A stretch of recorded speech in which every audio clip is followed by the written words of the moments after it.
அண்மை செய்தி. ஆம்ஸ்ட்ராங் படுகொலை தொடர்பாக மேலும் 3 பேருக்கு சிறை தண்டனை விதிக்கப்பட்டிருக்கிறது.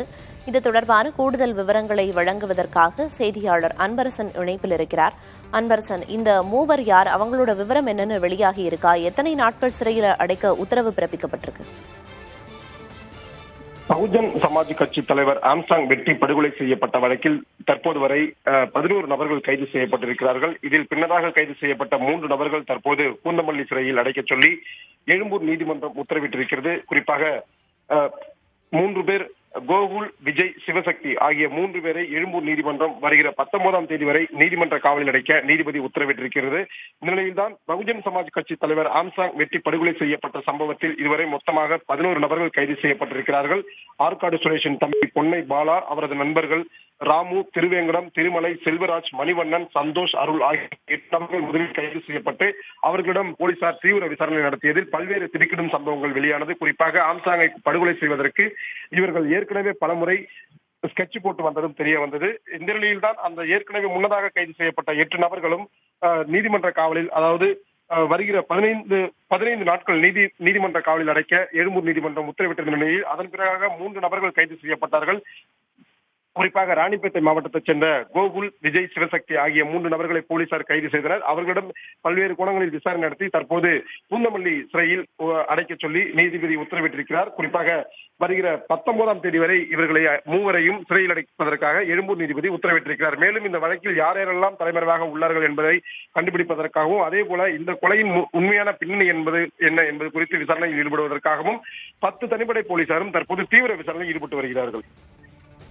அன்பரசன், இதுவரைக்கும் 11 பேர் கைது செய்யப்பட்டிருக்காங்க அப்படின்னு குறிப்பிட்டீங்க. ஒரு பக்கம் இன்னொரு கருத்து நிலவி வருது. கைது செய்யப்பட்டவங்க உண்மை குற்றவாளிகள் இல்ல அப்படின்னு கட்சி தலைவர்கள் எல்லாம் சொல்லி வர்ற நிலையில இப்ப 11 பேர் கைது செய்யப்பட்டிருக்காங்க. இந்த கைது நடவடிக்கை அப்படிங்கிறது மேலும் அதிகரிக்கிறதுக்கு வாய்ப்பு இருக்கா? அவங்க கிட்ட வாக்குமூலமும் பெறப்பட்டு வருது. அதன் அடிப்படையில தொடர்ந்து விசாரணை நடந்து வருதா? நிச்சயமாக பல்வேறு கட்சி தலைவர்கள் இந்த கைது செய்யப்பட்ட நபர்கள் உண்மையான குற்றவாளிகள் அல்ல என தெரிவித்திருந்த நிலையில் சென்னை காவல் ஆணையர் சந்தீப் ராய் ரத்தோர் அவர்கள் சமீபத்தில் செய்தியாளர்களை சந்தித்தார். இது தொடர்பாகவே செய்தியாளர்களை சந்தித்தார். அப்போது குறிப்பிட்ட அவர், பிறர் சொல்வது எதுவும் உண்மை அல்ல, கைது செய்யப்பட்ட நபர்கள் தான் உண்மையான குற்றவாளி என்றும் முழு விசாரணையில் இவர்கள் தான் குற்றவாளி என தெரிய வந்திருக்கிறதும் சென்னை காவல் ஆணையர் சந்தீப் ராய் ரத்தோர் அவர்கள் செய்தியாளர் சந்திப்பில் குறிப்பிட்டிருந்தார். குறிப்பாக இந்த கைது செய்யப்பட்ட நபர்களில் முக்கிய நபராக கருதப்படுவது ஆற்காடு சுரேஷின் தம்பி பொன்னை பாலு என்பவர் தான். இவர் அவரது அண்ணன் படுகொலைக்காக பழிவாங்குவதற்காகவே இந்த கொலையை செய்ததாக கைது செய்த அன்று இவர் வாக்குமூலம் அளித்ததாகவும் சென்னை காவல்துறை தரப்பில் தகவல் தெரிவிக்கப்பட்டிருந்தது.